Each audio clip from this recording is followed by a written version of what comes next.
Je vais vous lire un album pour enfants qui, je pense, aujourd'hui serait nécessaire et précieux dans chaque famille pour prévenir les enfants contre le harcèlement. Il a été écrit par une psychologue, Hélène Romano, et édité aux éditions Courtes et Longues, clédition.com, dans la collection Je dis mes mots, MAUX, pour mieux les vivre.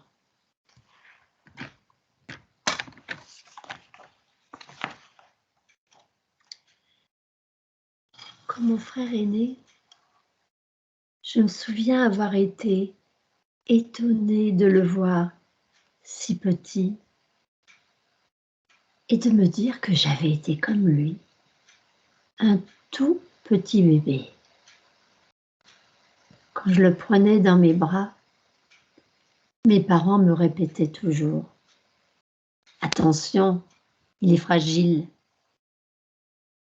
Ne lui fais pas de mal, il est si petit. »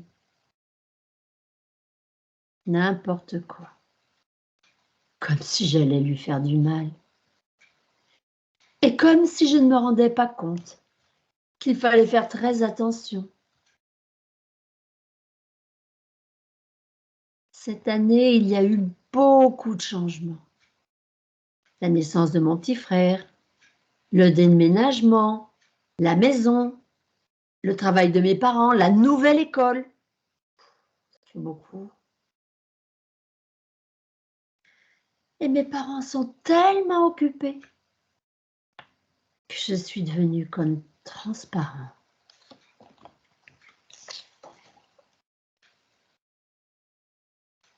Cette nouvelle école, je ne l'aime pas. Je ne connais personne. Et tout le monde me regarde de travers en disant « c'est le nouveau ». Et comme en classe, je réponds bien et que j'ai de bonnes notes, les autres en profitent pour se moquer de moi et me voler mes affaires. Parfois, ils mettent plein de sel sur mon plateau de cantine pour pas que je mange. C'est un vrai cauchemar. Et je ne dis rien à personne, car ce serait pire. Et mes parents sont déjà assez stressés avec tous leurs changements.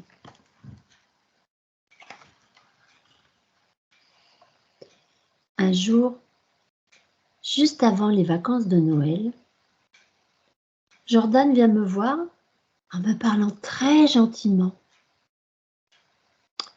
Je me méfie un peu parce que d'habitude, lui, c'est surtout des coups et des insultes. Mais pas là. Il sourit bizarre. Il me dit que je pourrais faire partie de leur groupe et que ça doit rester un secret. Je n'ose pas dire non. J'ai très peur. Mais j'ai aussi très envie d'être des leurs et de savoir ce qu'ils font. Et puis, ça me fait trop plaisir d'avoir un nouveau meilleur ami. Au début, c'est super excitant, on se retrouve dans les coins de la cour où les adultes ne vont jamais. Mais les jeux qu'on fait, c'est trop bizarre aussi. On décide qu'un élève va être une canette.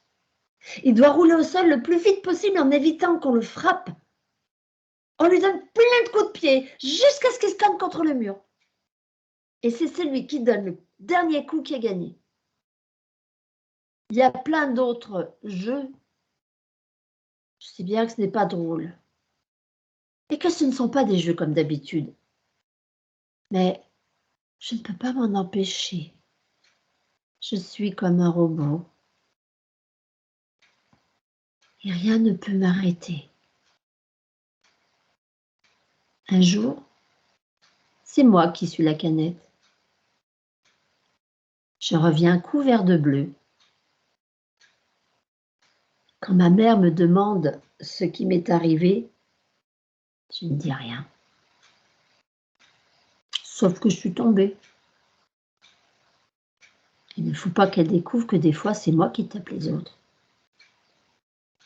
Et puis, je ne veux pas qu'elle s'inquiète. Sur le chemin pour rentrer à la maison, il y a d'autres jeux que Jordan a inventés. Il nous dit de traverser la route juste avant qu'une voiture passe. Et si on ne le fait pas, tous les autres nous traitent de mauviettes. Et on sait qu'on risque de ne plus faire partie du groupe. Alors, comme les autres, sans trop savoir, je le fais.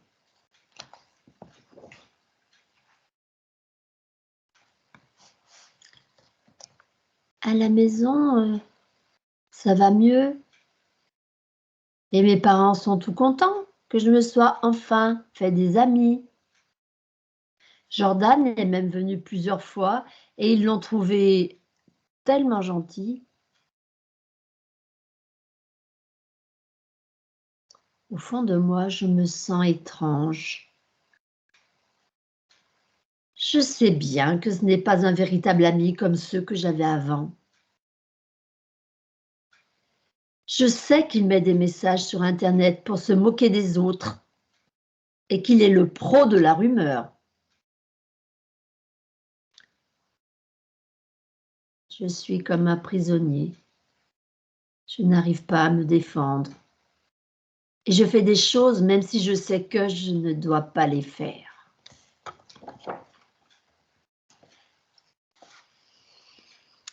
Et puis un jour, Jordan dit « On va jouer au rêve indigo ». C'est beau comme nom de jeu. Rien que le mot indigo, moi, ça me fait rêver. Ils ont tous l'habitude de le faire, soit chez eux, soit à l'école. Alors, ils défont leurs lacets, et certains les mettent autour de leur cou, d'autres autour du cou d'un autre.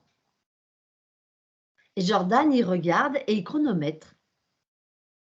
C'est le seul à ne pas s'étrangler ni à étrangler un copain. Lui, il regarde et il nous force à jouer. Comme je reste là sans bouger, il me hurle dessus que si je le fais pas, je ne fais plus partie du groupe et que ma vie est finie. Alors je prends mon lacet et je le mets autour de mon cou et je serre, comme les autres.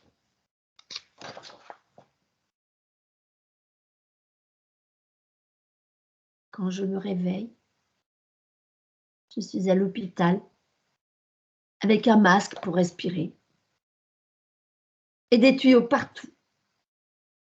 Je vois mes parents qui pleurent, le directeur de l'école et plein d'autres personnes en blanc. Et tout le monde pose plein de questions. Depuis quand on joue à ça? Où? Avec qui? Pourquoi j'ai rien dit? Pourquoi je l'ai fait? Etc., etc. Que des questions comme si c'était la police. J'en sais rien, moi. De toute façon, je ne peux pas parler. J'ai trop mal à la gorge, à la tête, aux yeux, partout. Et puis un docteur vient. Ouf, il n'a pas l'air content. Il me dit que ce qu'on a fait est très grave et que je dois avoir honte.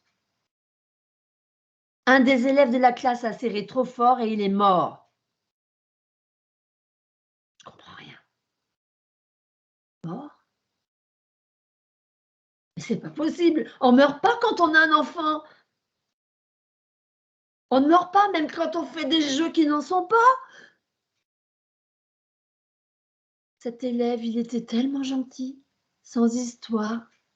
Jordan lui a dit comme à moi de serrer plus fort et il l'a fait, comme moi. Sauf que moi, j'ai pu être animée et sauvée. Je ne savais pas qu'on pouvait mourir comme ça. Moi, je voulais juste voir le rêve indigo que nous avait promis Jordan.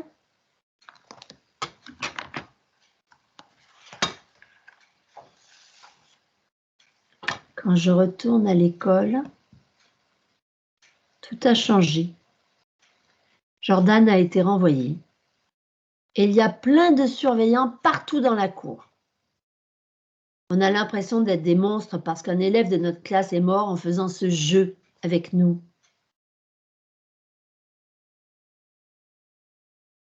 Mais personne ne s'inquiète de comprendre pourquoi on l'a fait et comment on va. Les adultes de l'école font des réunions pour les parents comme si c'était de leur faute tout ce qu'il y a eu. Ils sont aussi venus dans la classe pour nous dire que ces jeux dangereux peuvent nous blesser gravement et même nous tuer. Et pourquoi ont-ils attendu qu'un de nous soit mort pour nous le dire? Pourquoi nous laissaient-ils tout seuls dans la cour, là où ils ne nous voient pas? Pourquoi se moquaient-ils de moi quand au début j'allais les voir pour dire que Jordan et les autres m'embêtaient? C'est difficile de grandir. Il faut apprendre à se débrouiller tout seul, alors qu'on a encore besoin de ses parents et des autres adultes. Quand on demande de l'aide, ils nous disent de gérer tout seul. Mais quand il y a un problème, ils nous reprochent de n'avoir rien dit. On se croit les plus forts du monde, hein? Mais on est fragile dans notre corps et aussi dans notre cœur. Et tout ça, tout le monde s'en fiche.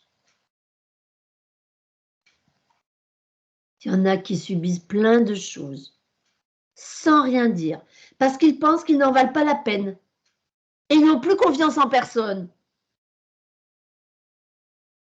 Des fois, on se blesse exprès, tellement ça nous fait mal dedans. Comme ça, on pense à autre chose. Ça marche alors, on recommence et on se fait du mal, encore et encore.